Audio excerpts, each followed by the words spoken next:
Hey everyone, welcome to the third and final video for chapter 15.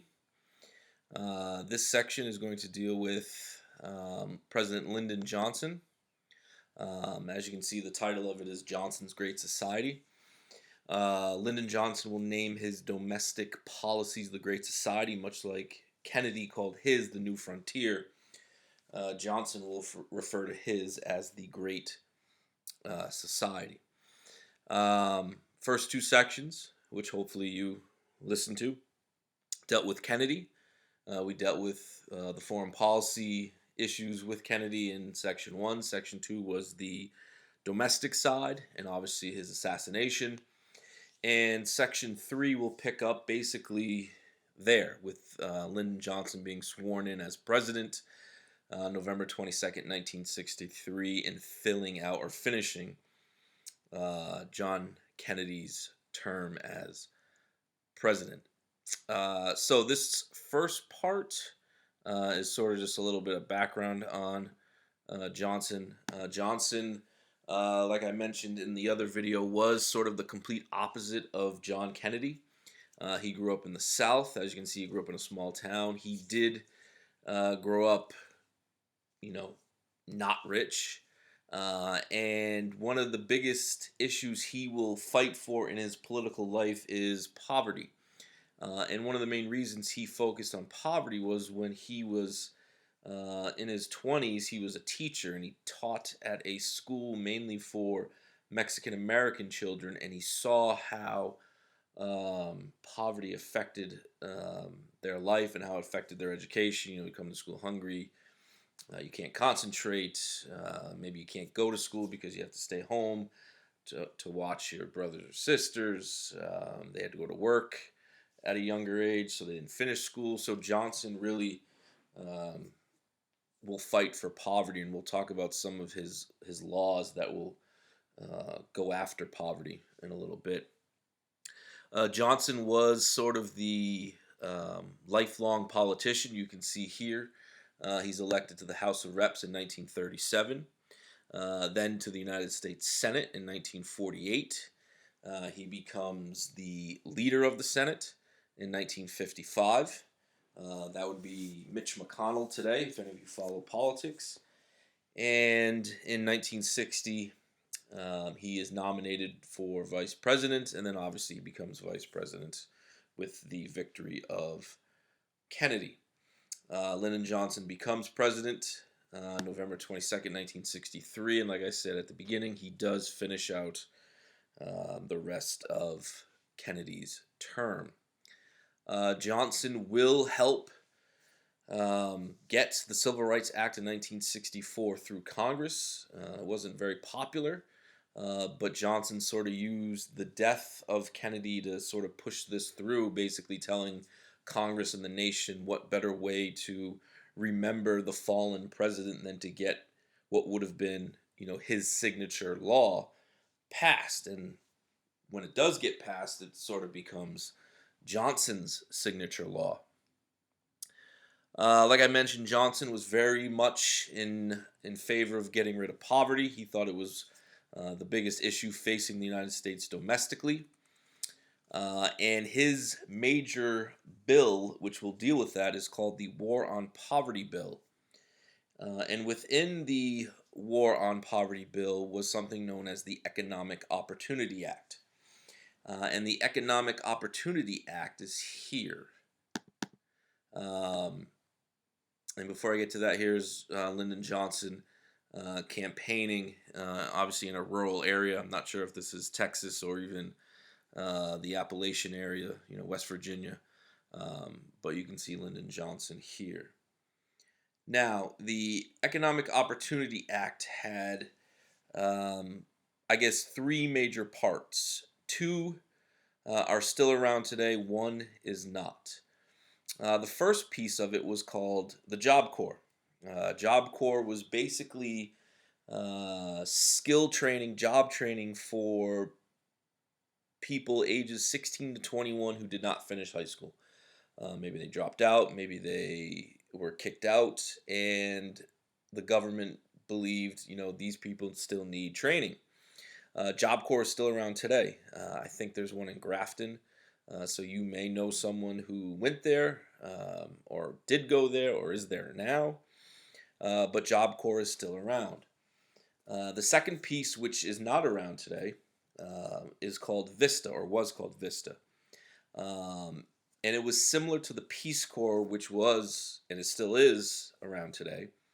But Vista was, instead of being sent to a foreign country, you would be sent to a hard-hit area in the United States. So it might be the inner city. It might be a Native American reservation. It might be Appalachia. It might be, rural America. But this one wasn't as popular because Americans didn't want to go to the inner city. They didn't want to go to Appalachia. They wanted to, if they're going to do anything, they wanted to do it in a foreign country. So Vista is something that doesn't stick around. The third piece is something called Head Start, and Head Start is still around today. Head Start is basically free preschool for children who can't afford it. Preschool is something you need to pay for. Some people still don't go to preschool today. Some people go to mainly daycare, and it is expensive. So if you don't have the money for it and your child does not go, they might be behind. And so the government said, that's not fair.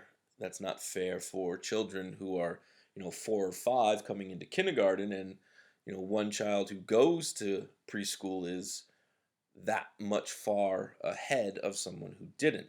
That shouldn't happen. And so Head Start, which is obviously still around today, because no one wants to be the congressman or woman who votes against giving children money. You really don't want to be that person. So Head Start is still around today. Johnson decides to run for, election in 1964. Democrats are happy with the job he is doing for the most part. And he is going to face off against a Republican named Barry Goldwater. He is senator from Arizona. And in the election of 1964, which you can watch here in this video up here, Lyndon Johnson wins easily. You can see from the map here, Lyndon Johnson wins everything but Goldwater's home state of Arizona and then the South. Now, the reason the southern states go against Lyndon Johnson, even though he is from Texas, is because of civil rights. By this time, the Civil Rights Act of '64 has been passed, and Southerners and Southern governments and Southern congressmen and senators are not happy. They're not happy about what is going on, and so they go for the Republican. And it'll be a long time before a Democrat wins a national election for president, winning southern states. Now, the Great Society, which is mainly in this section here, focuses on a lot of things. Healthcare, education, immigration, and the economy. The first two pieces we're going to talk about are very important to many Americans and somewhat controversial to some people. They are Medicare and Medicaid. Medicare gives basic hospital insurance for Americans who are 65 or older. Once you hit that age, the government is going to pay for some of your medical expenses. Not all of them, not everything, but they will pay for certain things. Obviously, that's about right around the time a lot of people retire, so the government is taking that on. The other one is Medicaid. Medicaid is basically the same thing, but for people who are under 65 that are low income or disabled. Now, these two things are controversial because there are people, not just in the country, but in the government, who are either congressmen or women or senators, who believe that the government should not pay for your health care. And obviously, it's a hot topic today with the coronavirus. But we are really one of the only nations, even though Obamacare was passed in the early 2010s, where the government doesn't pay for your insurance, your health insurance. A lot of it is tied basically to your job. And obviously, it's become a big deal with so many people losing their jobs to the coronavirus. You know, you lose your job, you lose your health benefits, your health insurance. But Medicare and Medicaid, which are still around today, are things that are always talked about being cut or need money because a lot of people depend on them. The 1965 Elementary and Secondary Education Act will give money to lower income communities. This is the beginning of the federal government getting involved in education. Education, for the most part, is a state issue. You know, you guys take the MCAS. Different states have different tests. Really, before this, the federal government stayed out of education, but now the federal government is going to tie money to how you perform on standardized tests. That's why we take something like the MCAS. The better a town and a state does on that standardized test, the more money you get from the federal government and even from the state government. Some other things, other laws that are passed are the Water Quality Act, the Water Restoration Act, and the National Traffic and Motor Vehicle Safety Act. Obviously, these are things that deal with other parts of society, and we'll get into more of those things later. Also during this time, and somewhat controversial, was that the limits on immigration were taken away. Up to this point, there was a large quota system, meaning you can only have a certain number of people from various countries come in every year.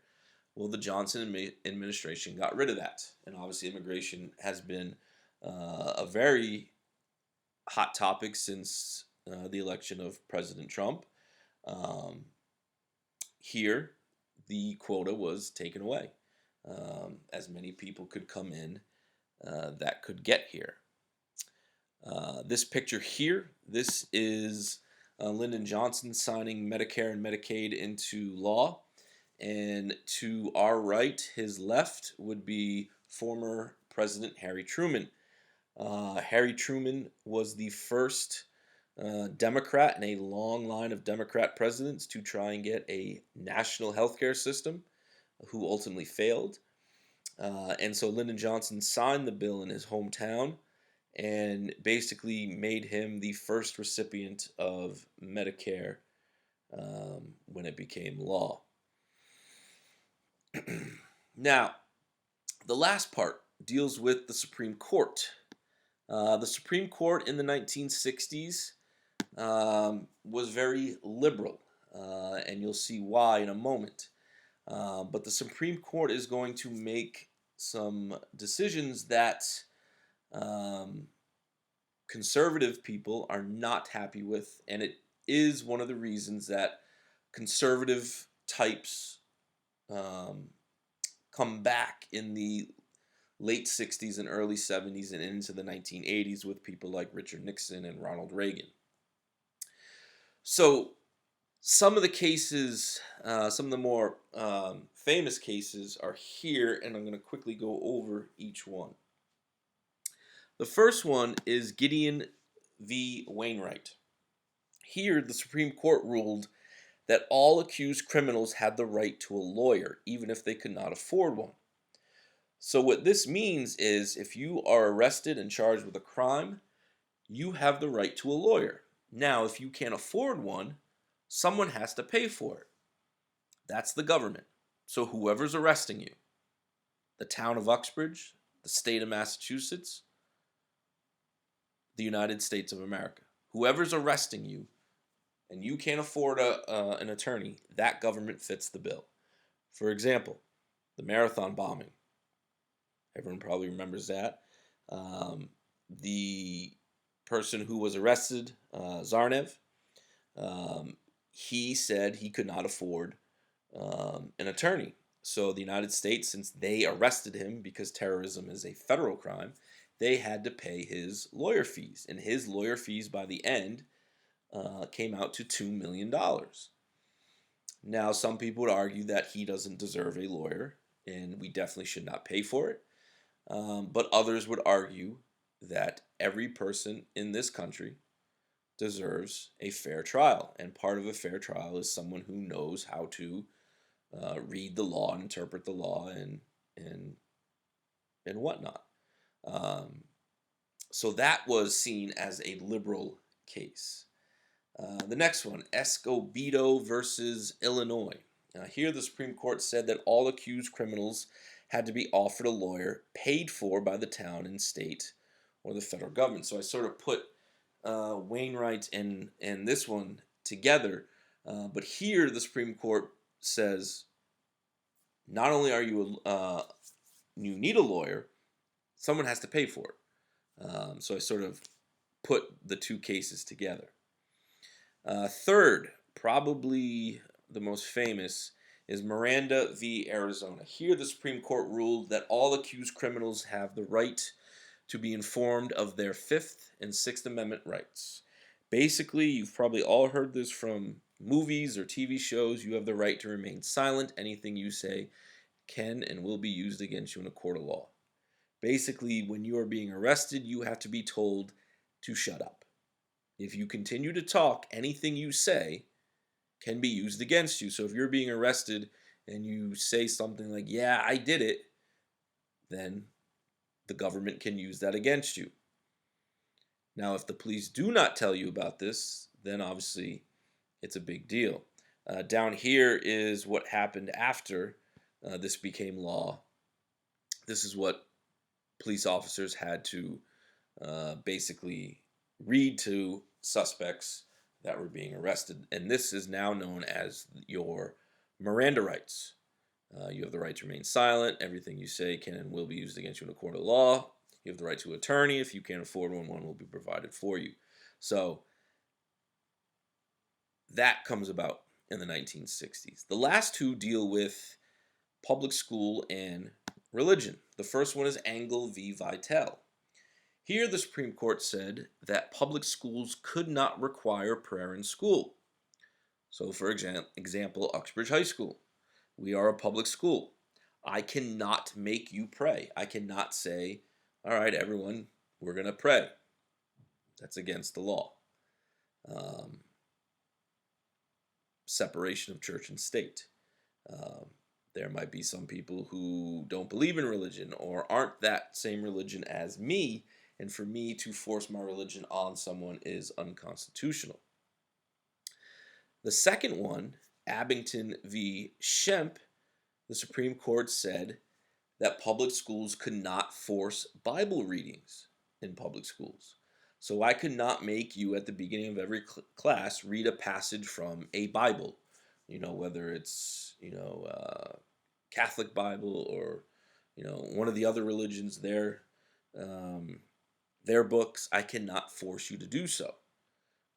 Again, the separation of church and state. Here, people argued, we need religion in public schools. We need religion. God, saves everyone and everything, and God leads the way. Well, some people are not religious. And so, again, the separation of church and state. You cannot force religion upon anybody.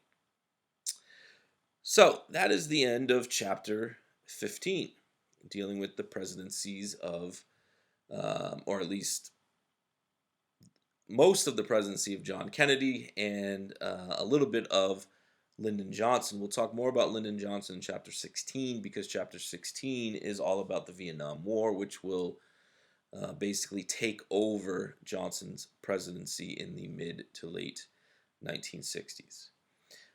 Obviously, there will be an assignment with all three videos, so make sure you do that assignment, and I will talk to you guys later. Be good.